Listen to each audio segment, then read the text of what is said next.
God is good. God is good. God is great. So great. What's up, y'all? What's up, guys? Welcome. Come on in. I'm just kidding. But hi, you guys. If this video has found you, consider yourself lucky, very blessed. This is a live documentary, live journey of me, Elena. Hi. And this is the channel Journey Real. So today we're in our bathroom for my first video. Today is day one to kick off my journey of self-discovery. Currently 31 years old and I'm starting life over. Really, God has me starting life over. I would like to document this time as I learn and grow and figure out who I am and what I like, and also just my purpose with Christ. So if you want to come along, see a real life journey of how I glow up, then you're more than welcome to stay and just figure out how to be joyful and freedom. Like, let's experience that together, if you will.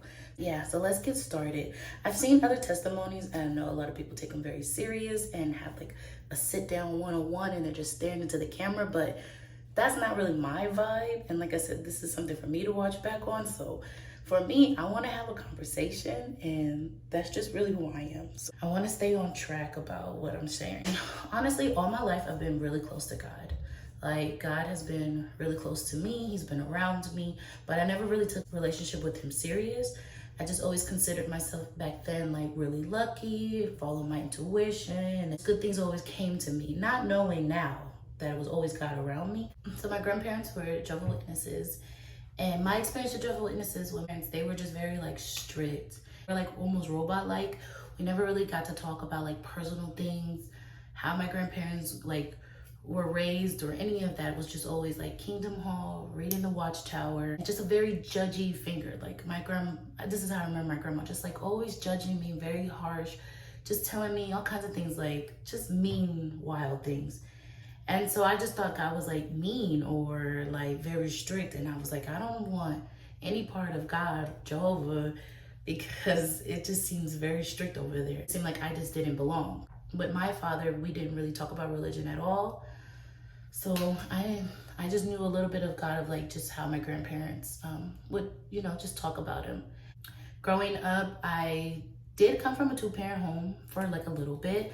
My mom is African American and she was born deaf, so she really didn't speak at all. So I was growing up learning like sign language. My father migrated here from Mexico and didn't know any English. So growing up, my mom was doing a lot of sign language and my father was speaking a lot of Spanish, and they made me and my little brother.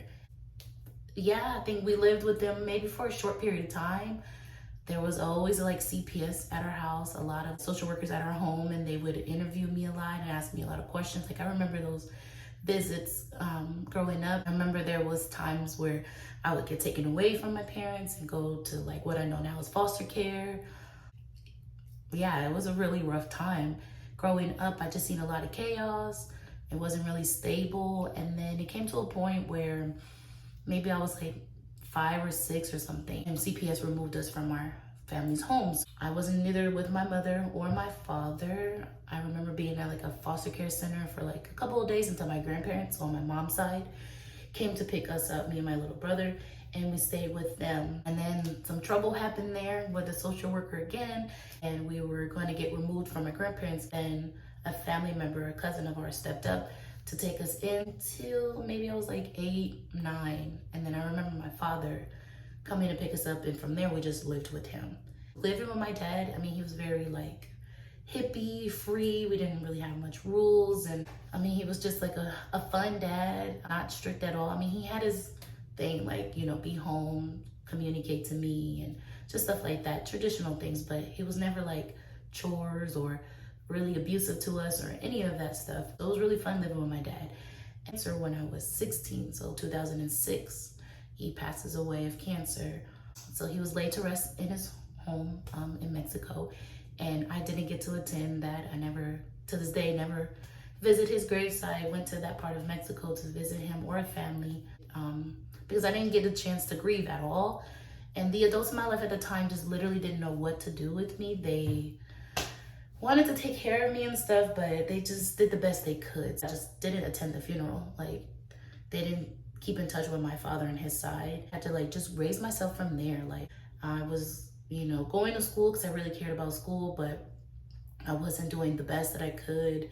I wasn't in the safe environments at all. Living with family members, it was really rough. I saw a lot of like drug use, abuse, just, police coming to the homes, and just a lot of like, hood stuff that you would just see. It was just not safe at all. It was not stable. And to get by, like I had to steal my clothes, steal my supplies, use people. Just, it was like very, very toxic growing up.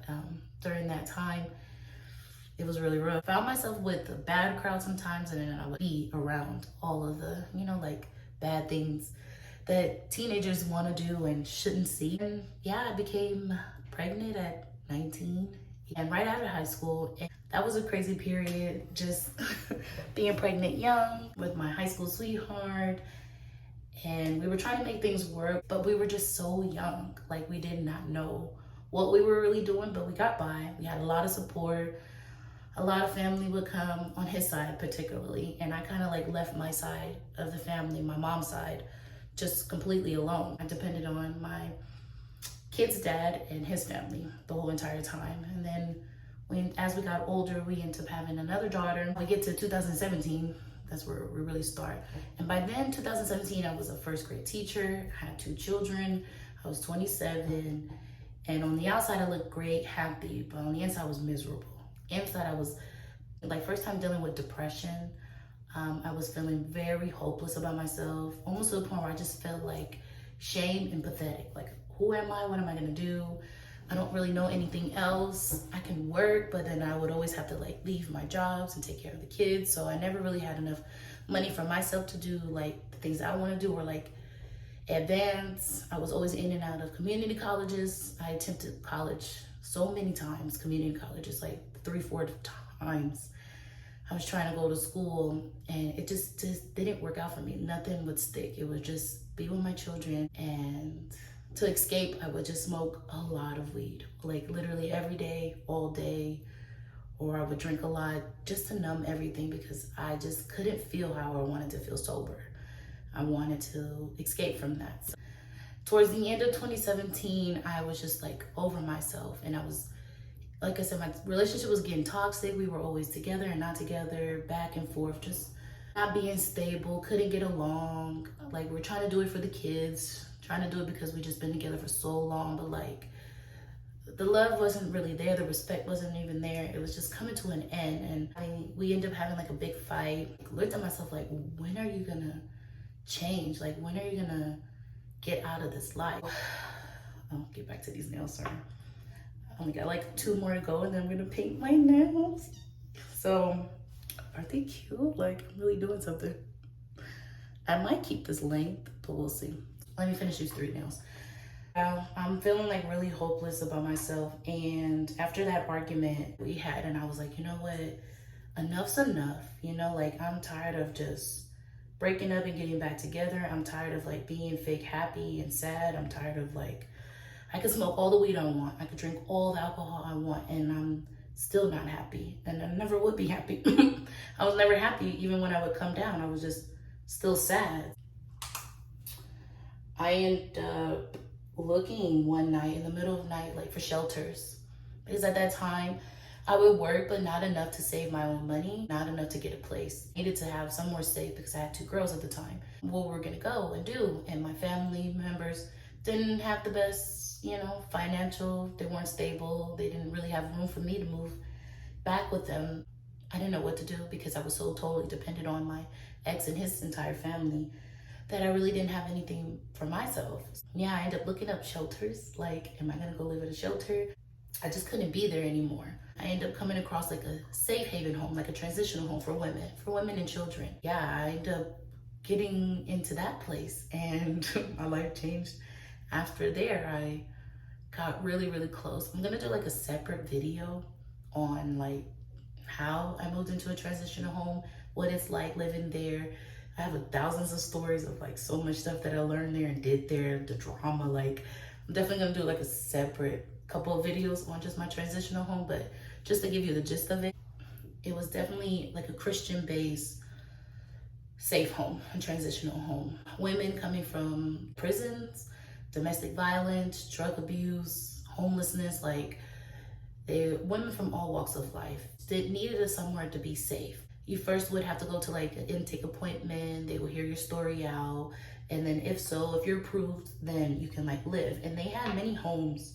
Once I moved into the safe home, since it was very Christian based, they were on us. Not in a bad way. It was very highly recommended that you got close with God. Look at the nails. So now I'm just like, should I keep the length?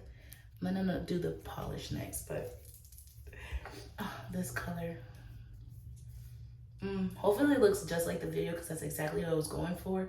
I did not want to spend $60 at the nail shop to get my nails done or all year. So I was like, let me just do a little shortcut and we'll just see. And if this works, this might save me some money. We'll see. The one thing that I took away that they were very serious was develop your relationship with God first. Like talk with God, pray with God, meditate, but above all else, just have a established relationship. Like talk to him like you guys are friends or like a father and daughter type of thing. And I was such a daddy's girl, and I love my dad, and I missed him so much at that time. And I needed some kind of like father figure, some type of protection, just because I had left my ex and he was all my protection, my provider, my everything. And now it's just me on my own. God definitely was like the biggest priority in my life. And it just became such a big bubble I was living in that I had no like access to drugs again, drinking, messing around anymore, watching TV. I mean, I had no TV. It was just wake up, pray, go to work because I was still teaching, and come back home. We'll have our weekly meetings. We'll have therapy, like counseling sessions. Sunday, we were always going to church. Every weekend really was going to church. We had conferences. Like it was just so many resources. So I got to grow my faith really fast. And I'm gonna insert videos, pictures of like everything that I'm going through just so you guys can see it. And by like 6-7 months, it was like January. I remember January 7th, 2018, first Sunday of the year, we ended up getting baptized. I remember there was a pastor that would come to the home and she would mentor us and she would counsel us, and we would attend church and have a baptism. And if anyone cared to join, and I definitely was like, I'm gonna do it because I'm totally on fire for God. I feel like this is the next step, next level. And why not? Like I'm already doing so much things and learning, and I have like a real relationship because I can hear God. Like we're talking, he's giving me signs, he's letting great things come into my life. I was being taken care of. I was safe. I'm healing. I wasn't too devastated. I thought I was gonna be so devastated leaving my ex. We've been together since I was 17 at the time, 27, so 10 years. I thought I was gonna be like, I couldn't see life past him. But being in that home, like that wasn't even my focus anymore. I was just sad for a while, yeah, and we were co-parenting. And it would get rough, drop-offs and stuff like that. But on my side, it was no animosity. Like I just let God heal me, and with that, I knew God was real because, like I said, I didn't think I was gonna ever live past him. Like I never thought I could imagine a world without my ex. And we had our 2 kids together, and he's an amazing dad. And he's always been taking care of me since I was 17 because my dad passed at 16, and then I met him right around that same time. He was like my protector. If I left him, like who's gonna protect me? Who's gonna like help me and take care of me, and who's gonna care for me? But God did. God took care of every need. So it actually healed me a lot from that breakup, more than I thought it would. Once I got baptized, life changed. Like it went sky rocket. Here I am living for God. I'm baptized. So yeah, 2018 was a good year for me. I was on fire, like feeding the homeless. I'm out being fearless. I'm talking about God. I'm praying for people on the street. I'm helping starting up a church. I'm mentoring other women in the house. Godly woman, My ex saw it. I mean, he started picking up on it, and he started coming around, and he's going to church, and he's studying, and he's reading about God. And during that time, God was talking to me and letting me know there was going to be a door opening up. And I was like, oh, I get to have my own place, because in the home, you don't really have like a time frame of like how long you can live there. But some women want to be there a year. Some people want to be there 2-3 years, like until you get on your feet. Because I was working and I was a little bit more established in the home than the other women, like it was moving really fast for me. So I just was like, okay, it gotta be God. Like he's telling me there's gonna be a door opening soon. I'm about to get a new place. Like, I love y'all, thank y'all, but I got to go. Like, me and my kids gonna go live. It was nothing like that. It actually went down really bad. It was some big drama. Long story short, we had a big fallout and I got asked, really kicked out of the community, kicked out of the home, kicked out of all the resources, just away. I was devastated because I was so on for God and like doing all the things and talking and living. Like, I wasn't cussing, I wasn't doing hanging out with friends, I wasn't doing anything. And I'm like, and I'm being asked to move. Like, are you serious right now? I was upset, yeah. And I remember going back to my grandmother's house, you know, living there, but then I still had work. My kids were still going to school in that city and my grandparents were living in a whole different city. So I was just traveling back and forth a lot. Yeah, me and my ex ended up getting back together, end up talking again or whatever. And we were praying and we ended up getting an apartment. So moving forward to 2019, because 2018 I got removed, like early spring of 2019, we got our first place. And this was the first time in our 10-year relationship we ever lived together. He was always at his place, I was at mine, or I was living with his family members, but again, he was always living in his own spot. So, and he was away for college majority of the time too, so we never really lived together. We would always just like spend the night, but never together. So this was our first place and our 2 daughters. And then I find out I was pregnant with our 3rd kid and we're having a son. And of course he wants to name it after him, Junior. And I just thought, wow, okay, y'all kicked me out, but look who living better. You know, that's what I was thinking. On the outside, it looked good, but it was far from the truth on the inside. We argued like cats and dogs. We could not get along. We were just very toxic towards one another. Yeah, it was just getting really rough. I was just like, how? You know, everything checks off. Like, we have a job, check. We got beautiful kids, check. We're living together in a house, check. I'm a good mom, he's a good dad. You know, providing, protecting, saving, like, how, and we're going to church. But it just wasn't, it was far from the truth. We were not happy at all. And I remember God telling me, after I had my son, August 2019, that it was gonna be another shift, another change. He was just saying, you gotta get rid of everyone. And at that time I was like, God, I got rid of my friends. I got rid of family. Like, I haven't been talking to my family for at least over 5-something years. Like, I remember God saying like, no, you're gonna have to get rid of him too. And I was like, well, I did. And you brought us back together. I mean, you let us have a baby. You know, but mind you, everything that we're doing is out of wedlock. Like, we've never got married, not even an engagement. We weren't talking about marriage like that. And according to scripture, we were just not living a godly life. Like, our house was not blessed. That's how I learned, like, God gives you grace. God gives you a lot of grace. And just because things may be going well and God's still helping you, he's still our dad, you know, like, he's our father. Like, God created us. So he's not going to leave us, never. We always leave him sometimes, but he never leaves us. He's always going to protect us, provide for us, and, like, you know, keep us safe as much as he can. Certain things that we get into dangers because it's our own faults, but, or other people's faults. Just because he loves you, just like any parent would, they still love you and they'll still take care of you. But it doesn't mean that y'all still on good terms. You know what I'm saying? It's just out of him being a good father that he's doing his fatherly duties, taking care of you. And I didn't know that at the time. I was still immature. I had been living a certain way where I would pray, go to church, sing the songs, and perform. And God would bless, is what I thought. So I just didn't see the disconnection. Same time I was still smoking weed. Like, my mouth went back to cussing. Like, I was still out doing things in a mild way. I would still be Christ. And, you know, in front of other people, I would be good, but behind closed doors or like with my real close friends, we'd be just doing other things. I did that for so long that I just thought this is what it was gonna be like. Here we are, 2019, I have 3 kids. I'm 29 years old. I got 3 before 30. I was just like, okay, what am I gonna do? While I was working, I decided, let me go back to school for like the 15,000th time, right? Let me go back to school. So I decided I'm gonna sign up for medical assisting. And I did. The program was like 3 months. You get in, you get out, and you're just gonna be working at the hospitals. And I just thought, okay, maybe this is what you want me to do, God. You want me to get stable. Because I've been praying for years, I'm gonna be a provider. I'm gonna, you know, I'm gonna have my money. I'm gonna be established too. I'm gonna be doing all these things.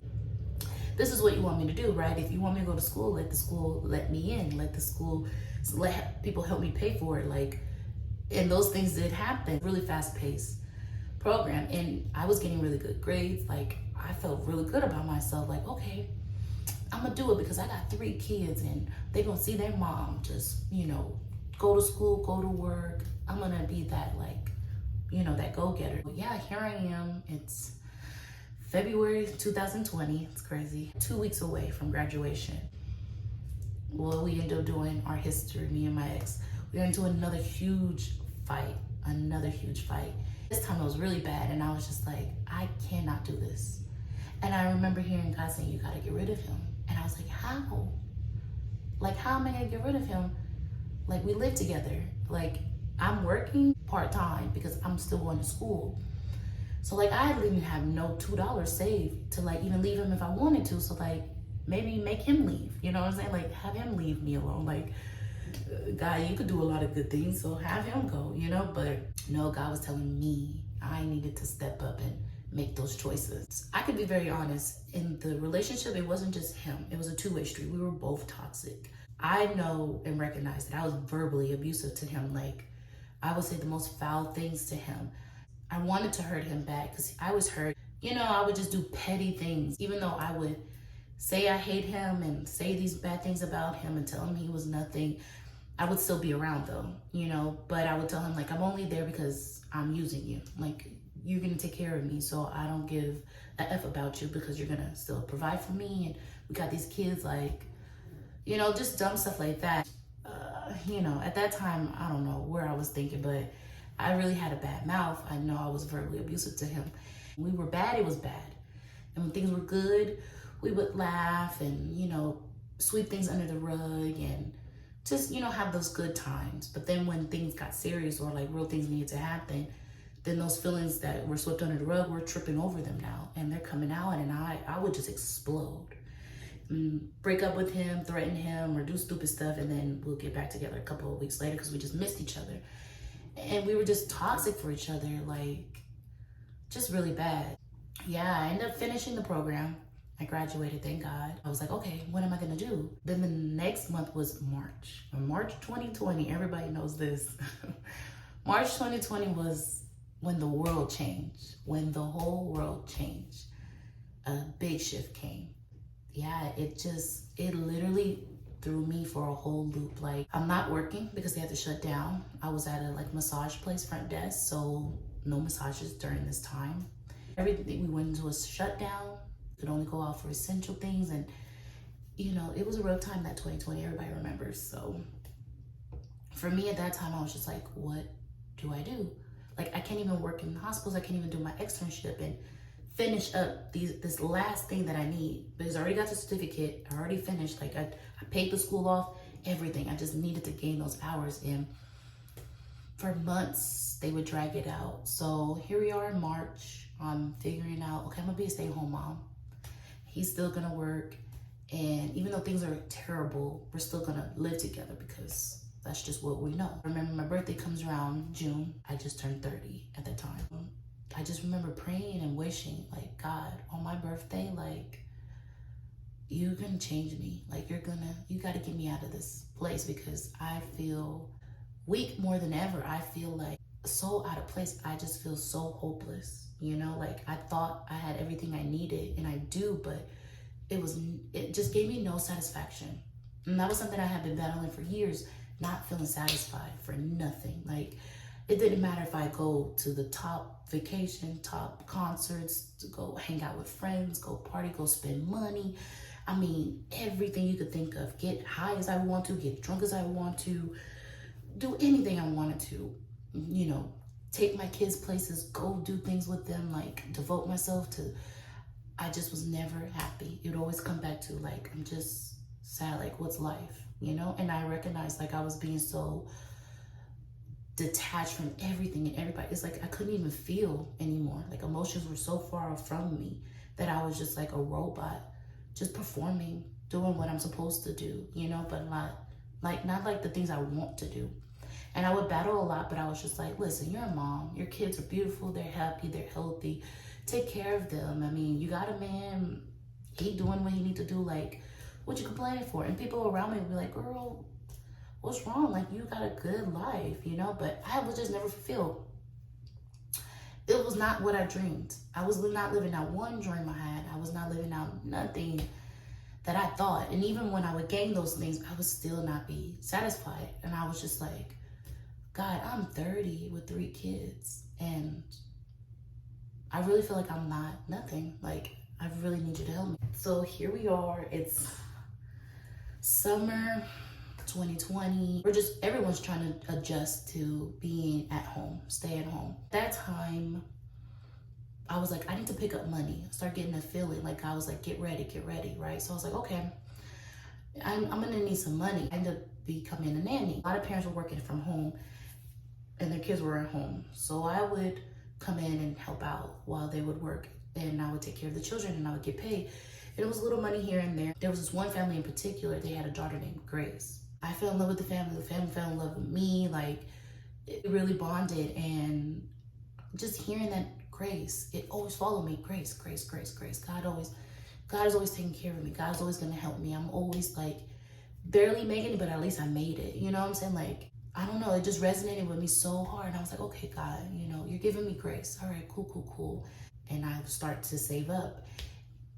And little did I know that me and my ex were gonna get into a huge fight, to the point where now we're like, get out this house. Like, you can't live here. I can't live with you anymore. You bring out the worst in me, Elena, and it's just time for us to like part ways. Like, I cannot be with you anymore. And I was just like, bet, fine, whatever.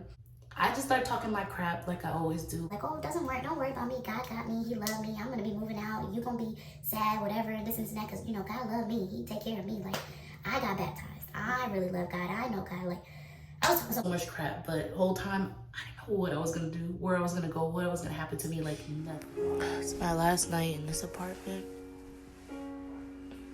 I'm backed up. The drawers are empty. No longer will I be in this bed. I won't have this room anymore. It's a bittersweet feeling, but I don't know. I'm nervous because I don't know what God has in store for me. I just want this to be the final time I cry about something like this. Around there, I ended up getting really close with the person I live with now. Me and her would see each other in the family, but like in his side, my ex side of the family, but we never really got close. And she's younger than me, like 4 or 5 years younger than me. And I'm calling her Princess, but Princess was like, you should come out to my house. Like, come hang out with me and figure out this breakup. Because she knew, like, she was around for the last like few months and year really. And she just seen how like terrible this relationship was. And she just saw how I was just like in a bad place. So she was like, just come out. Girl, you're gonna figure yourself out, you know, and you're gonna be all right. And I was like, yeah, I'm gonna come back to California, and I'm gonna have a clear mind, and I know what I'm gonna do. God's gonna do a lot. And this is like July 2020. I leave to Nebraska, and I never came back.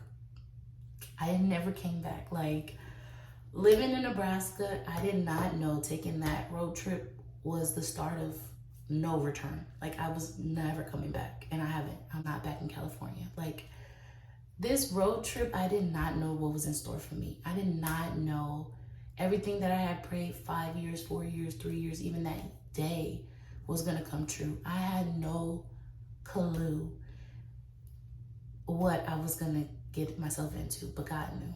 Like, God, he just knows. I'm just so blown away. So here I am in Nebraska. I'm thinking I'm just gonna be there a week or two, and then I'm gonna get back to California. We have made plans that we're gonna come to California. We have decided, like, we're going to live together. You know, we're gonna be the baby mamas that are not bitter. We're going to be on our stuff. I remember at that time, I would get up every morning like I had a job. I even thought I was gonna work there in Nebraska and like a nanny, and it fell through. Like, I was not working, I was making no money. I didn't know what I was gonna do, but get up and talk to God and do what I knew that I learned at this transitional home. Pray, talk to God, get connected, do what he says to do, like really, really listen. So I just leaned all the way in. I went hard. I was like, all right, God, you got my attention. I'm getting up every day in the morning. I'm gonna pray, I'm gonna journal, I'm gonna worship you, because I'm gonna get ready, because I know you're gonna have something for me. Boy, did I I didn't even know what was happening. This helper of mine, and you have it too. I just remember like Holy Spirit, and Holy Spirit is like our helper. God sent us a helper when Jesus passed away for us. The Holy Spirit is like your guide, your tour guide really through this life. Definitely helps you, especially when you can hear him more and clear when you spend time with God, when you are baptized with the Holy Spirit and like get to just start hearing things. And I remember making a phone call. That phone call ended up changing my life because I was like, I've never had this much money in one sitting in my bank account. Like, this can't be real. I was refreshing my bank. I was like, this can't be real.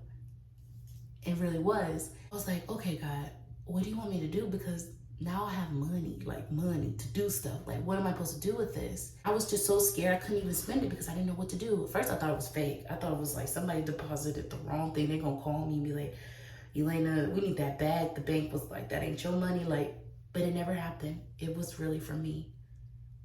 And I was like, oh my gosh, what do I do? Me and Princess are talking, and because we can't get back to California, like we applied for places, it was just not working.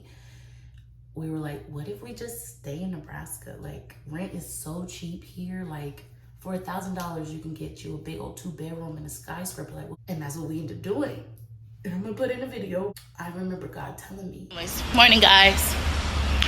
It is Tuesday, Thankful Tuesday, September 15th. One day after I declared 2 weeks that we was gonna get our space. 2 weeks. But we're on our way. This is our car.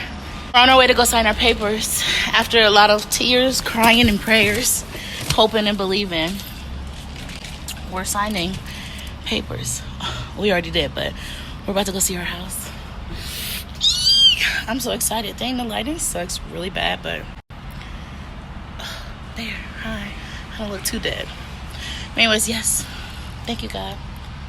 This is the start of something new. It's 14 days, really. You're gonna move. It wasn't on until the 15th day of September 2020. We signed our papers and we got us a beautiful spot. So I ended up living in Nebraska, rent taken care of for a year. I had money to do whatever I needed to do. I didn't want for nothing. I mean, I had like a rooftop pool. I'm living downtown. We got food, like restaurants. We have so many things, amenities. Like, this place was so beautiful. This place was like everything I needed. And it was everything I had prayed for years prior. I would write down in my journal, I wanted to have like a fob key that unlocks things. Like, I wanted to be in a private place. I wanted to be on the top floors and everything I could think of, every little detail. And that's when I noticed, like, wow, God, you heard me. So many years that I've cried, so many heartaches and painful experiences I went through. Like, you heard every last one of them, and you're taking care of me. And you always been taking care of me. Like, forgive me for like not thinking you was never there. Like, you always been there in my life. It just took me to a whole nother like level. God took me to another level in our relationship. We were just serious this time. Like, more than just like you pray and you chill with me, you get blessed. No, it was like I had to really dig in deep, do the work. I had to be removed from my place, from everything I know, and totally depend on God and not do anything that I wanted to do. And it was so scary because I've never done that, but it paid off because it really like catapulted our relationship to a whole nother level. But with new levels come new responsibilities, new type of battles, like another notch of things. Like, you think you're really strong, but God's gonna make you stronger. You think you was going through some drama back then, you finna, like, everything was leveling up. And I could honestly say, 2021, I lived my best life. I was out vacationing. I was back and forth to California every month, flying here and there. I went to Hawaii twice. I got to take my kid to Hawaii with me. I mean, I got to experience God on a different level.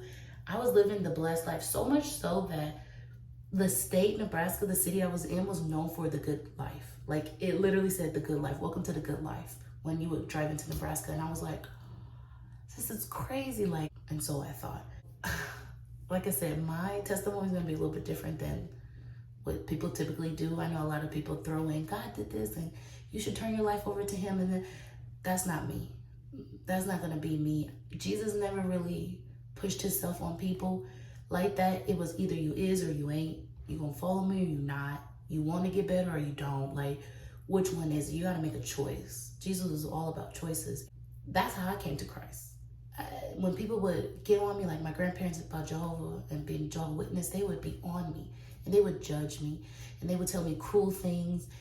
Like I was going to hell, that I wasn't good, that I'm never gonna see my father in heaven because I was so bad, and just a lot of things. And that's what I knew of God, that he was so judgmental, that he was so mean. Like he's this big mean man, mad man in the sky that wants you to be perfect, wants you to be everything right, speak smart, love everything. Just like he wants you to be the total mature, perfect person. I just never thought I could be like that, because I had days where I would be mad. I had days where I would be sad. There was times where I made a lot of mistakes.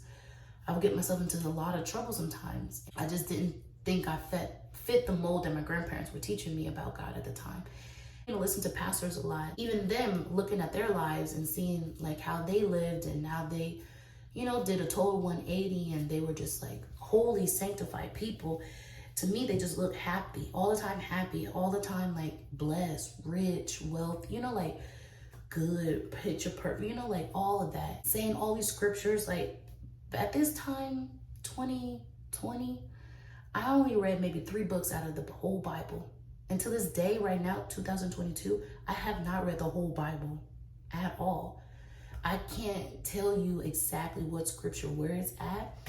I mean, I have scriptures everywhere. I have my Bible with me. I have different Bible studies. I'm in all kinds of things. But like, to this day, I have not read the Bible from cover to cover. I cannot tell you off the top of my head everything. But what I can do and what I can say is that God is real because of the way he's transformed my life with just what I feel like the little that I know. But it's really a lot.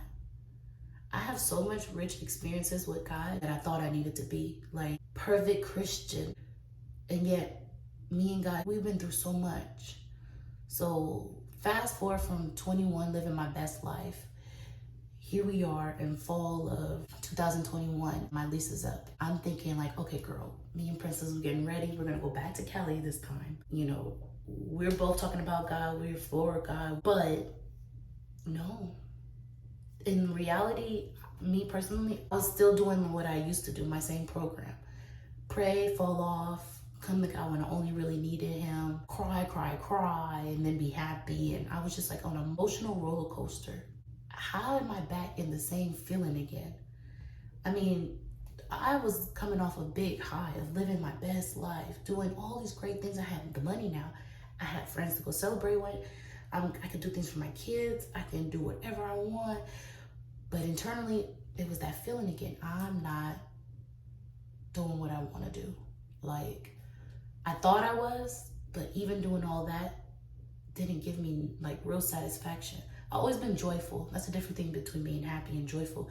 God gives me joy. Like, I can be happy in the craziest of times. But purpose-wise, like, who am I and what am I supposed to do? I always felt stuck. Like, I could do more. And God would show me in dreams and visions, like I would just see myself a different person, like in a whole different level, doing such a big leadership role. But when I look back at my real life and the things that I was really doing, it didn't match up to what I was seeing, what God was showing me. And he was letting me know, like, you really got to change. Like, you think you changed. You think because you went down in the water, you came up, you know me, you say my name, you say the scriptures, you read the Bible, you go to church, you watch church, you talk to people, you pray with people. I mean, you bring people over to me. But like, for real, you're really not that person. Like, and God really had to let me know that that's where I'm at today. Like, when I tell you about grace, because God takes care of you, because your father, he's that protector, that provider. So those are just the basic things. And I didn't know that at the time. I thought I was living like for God, for real. And really I was living very mediocre. Like, I was still back on newborn. I just got baptized, baby blessing, baby faith. Like, I was not living on real faith. I'm like Moses in the beginning, stuttering, scared, not able to use my voice. always going back and forth. They were hesitant. They had a lot of doubt. They had a lot of fear. And I was wondering for years, I thought that I was over it. I thought I was done being scared. I thought I was done being doubtful. I thought I was done downplaying myself. And I wasn't. I'm still not. Like, I thought I forgave everyone I could. I did. But yeah, when reality really set in, when me and God was like, no, you trust me a little bit. So I'm only going to give you the minimum of what my life and what it's like to live this way, but you're not really living your full potential. And that hurt my pride, even though I was still carrying pride. Like, when you come to Christ, if I can be honest about anything, he's very serious in the Bible when he says, when you come down and that word come up, you got to dead everything that you used to be. Like, renew your mind. Literally, you can't think how you used to think. You can't move how you used to move.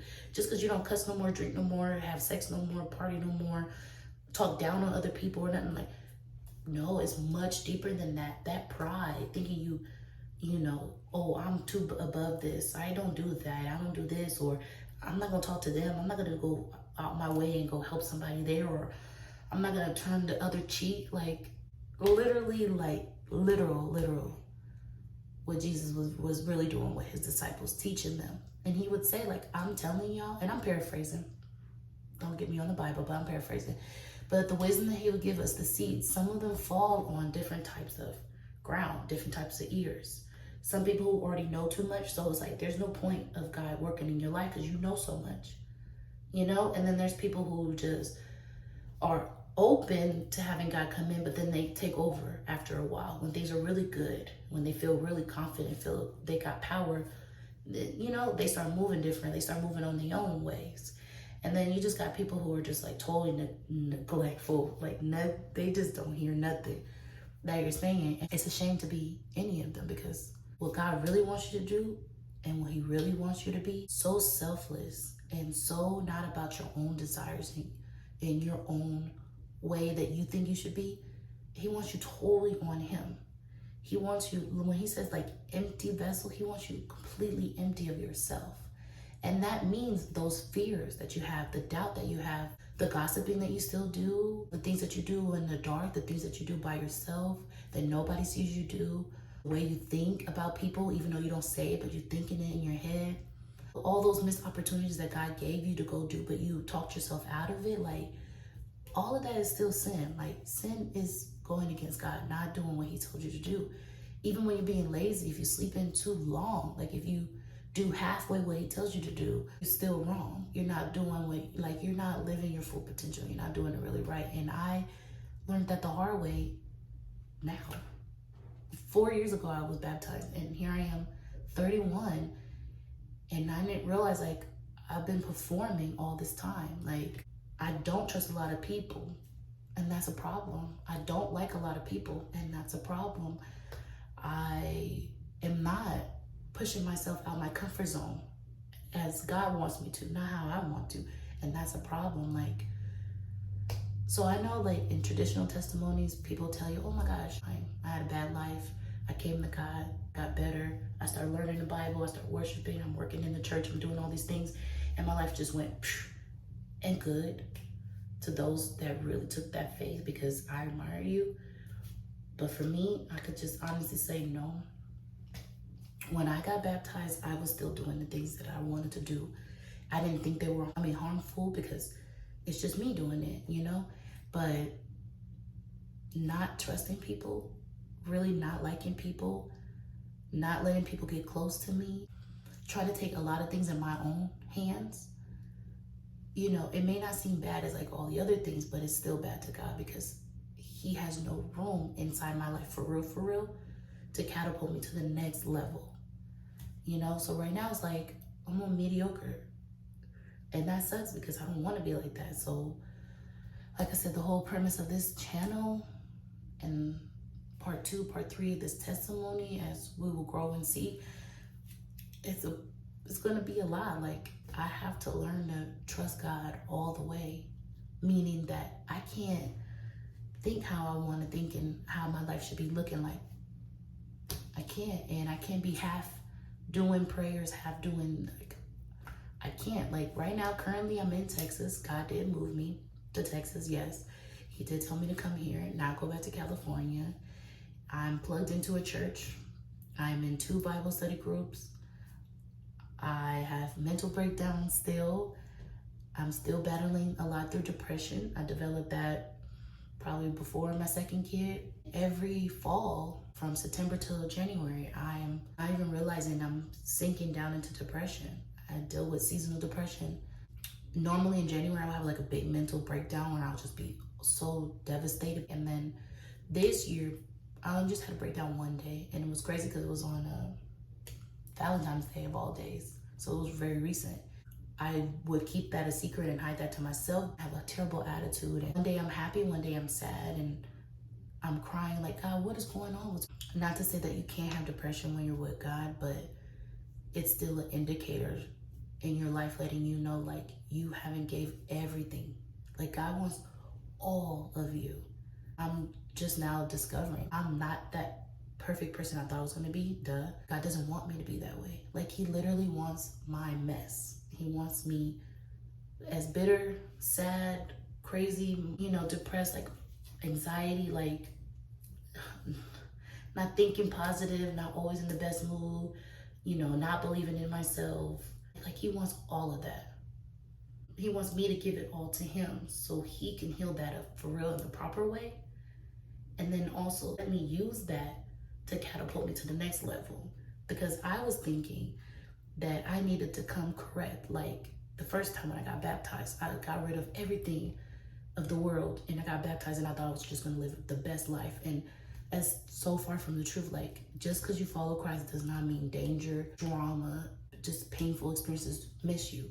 If anything, like it's almost like a target on your back. It's like the enemy goes harder for you when you go for Christ, because now he's like, you want to live a better life, but you're a liar. Like, you manipulate people. You're a user. When you would cuss people out and, you're not good enough. You don't speak well. You're overweight. People don't like you. Your family doesn't even like you. You don't even have a mom. You don't have a dad. Like, your kids are not even with you. Like, a lot of crazy things. The enemy would tell me so much. Sometimes I would succumb to that and I wasn't using my tools like I was supposed to. So I say all that to say that, yeah, I'm still on my journey. And that's why the channel is called Journey Real, because in real life, just because you give your life over to Christ doesn't mean that that's the end of all the hardships and that you're just going to live in like this harmonious world. Like you are going to be joyful, something that doesn't determine by your circumstances. And you are going to be blessed. You are going to have a better improvement in your life. It's an ongoing process. You know what I'm saying? Just because you got baptized, that was your salvation. Like, okay, that's your ticket. You can come to heaven. You can come over here to this life. But in order to really enjoy the fruits of this life, the benefits of this life, you really got to be of love, of kindness, of patience. And you just really got to be of those things. Like you can't harbor all of this negative stuff, because how could you be a true light? You know what I'm saying? If you have like some dark places inside of you, how could you really say you really love people and not get offended when they do things to disappoint you or hurt you or cross you? Like humans are gonna do that. You get what I'm saying? And you still gotta love on them. Like it's unconditional. Always being the bigger person. It's always taking the higher road, no matter what the circumstance is. It's walking through doors in life with no fear. You don't worry about what people say, what they're gonna do to you or nothing. Not saying you're careless, like you can't believe there's no danger, but it's just like you don't care for that. Forefront of your mind is loving people, helping people, taking care of these people, so other people can come to this life like you. I thought inside I was really doing that, because in my past I did bring a couple of people to Christ, but it wasn't from genuine love. God doesn't want like those kind of qualities, the fear, the doubt, the bitterness, the angers, not trusting, not really loving people. In order to be that woman of light and love, like you can't harbor those things. Like those are characteristics that you cannot have in that next level. You get what I'm saying? So that's where I'm on the journey now. Like I literally have to start all over, and it irks me. It feels so uncomfortable to be 31 and I'm not with my children. They're with my ex. I'm on a place where I don't know what I want all the time. And I have to make decisions for myself now, and I've never done that before. And I've never got to experience like what I want to do, go live out my dreams. Like with this channel, I started this channel maybe right after I got baptized. So like 4 years ago, right? I've never made a video since. This is my new video after that first video. And that first video, I'll leave it because I was really for real about God. And God told me, share this journey. But he really told me, share the journey and show all the good and the ugly that you do. And I didn't want to show that because who does? Instagram is your portfolio. YouTube, you don't see everyone's like down. You always see everybody's up. And certain people, genuine good people, thank God for them, they do show you that journey of up and down, like what it really is behind closed doors.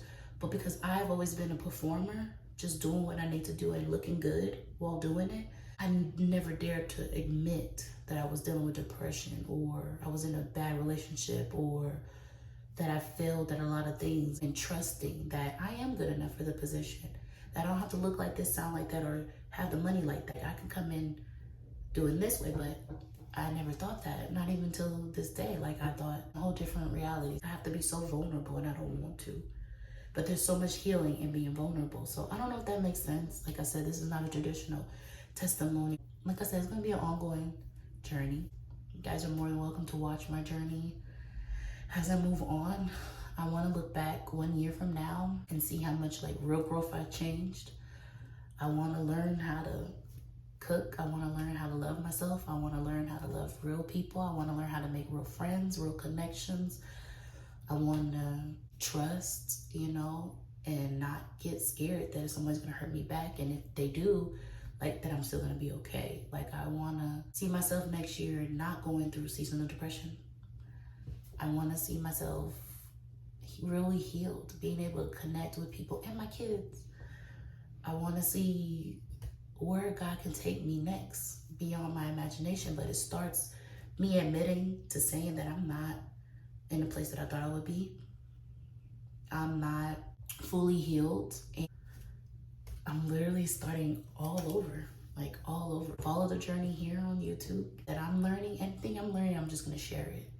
Show you what it really looks like to fall down and let God pick you up, and as embarrassing as I'm gonna feel, and sometimes shame that I'm gonna feel having to like really be real about this, I just pray that I'm just gonna get a real healing. Like I'm gonna look back on this next year and be like, wow, you did that. Like you really came to Christ. Just hope that I can make God proud, my kids proud, myself proud. I forgot my notes here, but what did I say? I'm ready to learn to heal my heart, trust people, find a community, discovering myself. Yeah, I pray that you guys were inspired by this. I pray that we can heal. I pray that if you see this and this video ever finds you, any of my videos find you, that you're interested in coming to Christ. If you're tired of living life up and down and not knowing what to do and following things, or just don't even know where to go, like I hope that one of these videos will inspire you to just say, you know what, I'm gonna quit doing what the world wants me to do, because they love you one minute and hate you the next minute.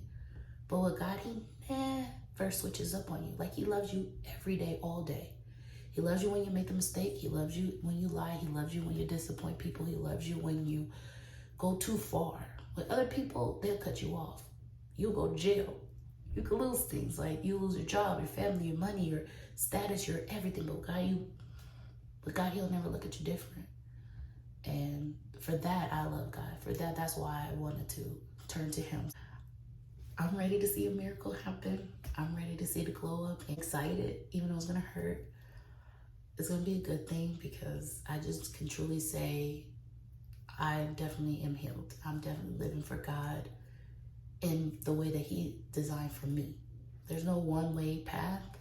God needs my voice. He needs someone that looks like me, talk like me, act like me. He needs a person that made all the mistakes I did to show others like, yeah, I want y'all to say, look at Elena used to, and people can. There's people in this world There's people in this world who really will say, Elena was terrible to me. Elena was a bad person. But like, even them, y'all gonna say, wow, Elena was that? And look at her now, like, God really in her life. And to me, that's how I feel like I'm winning. Is when the moment we can really say, like, God really, he did that for you. Like, you couldn't do that by yourself. I know you, girl. And if God didn't do that, nobody was gonna do it. So I just pray anyone finds this video, I just pray that we stay obedient. I pray that God just fills us up with all the love. Thank you for loving me. Thank you for transforming me. Thank you for really just giving me hope. Thank you for being there when everyone left. Thank you for always loving me from everything that I've done. And thank you for still taking care of me to this day. I just pray that this video can just help someone out there come on and want to live better and do better. But just really, I just pray that anyone sees this video, feels your genuine love, that you accept them and love them for who they are, no matter what they did and who they think that they done and how bad far off they feel. Like, I just pray that you touch them and let them know, come on, like, I got you, I love you, I accept you, you belong to me, I see you, you matter, you're important. And that's all that matters. In Jesus' name I pray, amen. So